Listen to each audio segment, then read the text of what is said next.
Saya kira sekarang kita belum bisa disebut sebagai negara maritim yang kuat, itu belum disebut. Bahwa secara fisik kita ini negara kelautan karena 75% laut, yes. Tetapi persoalannya apakah sudah kita menjadi negara maritim yang kuat? Jawabannya sudah pasti no, belum.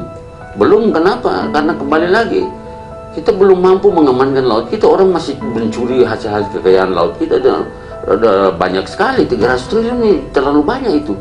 Nah, oleh sebab itu harus dari sekarang kita udah harus menata laut kita dengan baik ya. Coba lihat Cina misalnya, kita ambil contoh Cina ya. Cina itu negara daratan, benua, tapi dia bisa dibilang sebagai negara maritim yang kuat. Ukurannya apa? Coba lihat, industri perkapalan Cina luar biasa. Padahal dia punya laut berapa sih? Tapi bangsa kita lautnya sangat berkabut, industri perkapalannya Senin Kemis. Ini gambaran yang paling sederhana. Cina punya laut berapa? Dia nggak punya luas laut yang masif. Nah, oleh sebab itu ya mereka berkeliaran ke daerah-daerah penangkapan ikan sekeliling dunia itu untuk mengambil hasil lautnya untuk memenuhi kebutuhan protein mereka. Sementara kita yang pemilik sumber daya sepertinya tidak mampu untuk memenuhi kebutuhan protein kita pun tidak mampu.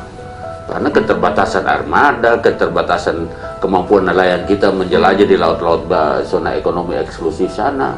Nah, ini semua menjadi pekerjaan rumah yang harus menjadi cakupan polisi di dalam apa yang disebut dengan poros maritim dunia. Kalau masa lalu mereka dengan keterbatasan mereka sudah bisa menjelajah laut, seharusnya sekarang ini kita lebih daripada itu. Kenapa? Karena teknologi perkapalan, ya, teknologi navigasi, semua itu sudah lebih canggih, luar biasa. Teknologi satelit udah sangat canggih. Nah, ini tinggal persoalan political will pemerintah. Nah, saya melihat apa yang diucapkan Jokowi sekarang ini bagian dari political will, itu bagian daripada kesadaran politik beliau sebagai presiden terpilih. Dan ini sangat strategis kalau itu kesadaran politik, karena dampak kesadaran politik adalah akan dibuat kebijakan yang berdampak terhadap perubahan sistematis dari bangsa ini, dari pusat sampai ke daerah, ya, dalam hal kebijakan-kebijakan soal kemaritiman.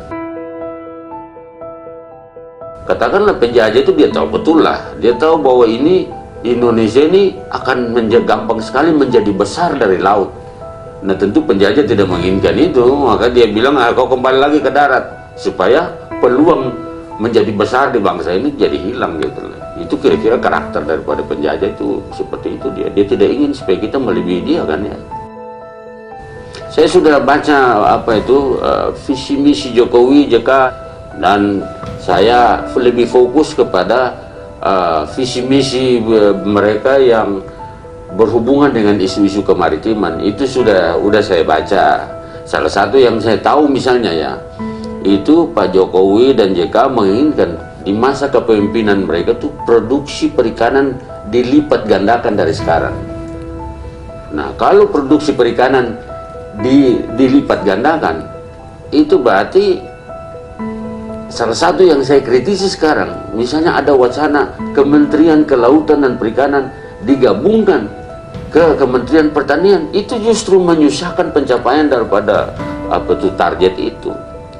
Ya, karena kelautan perikanan digabungkan ke pertanian, sementara divisi misi bilang saya ingin untuk produksi perikanan sekarang dilipat gandakan.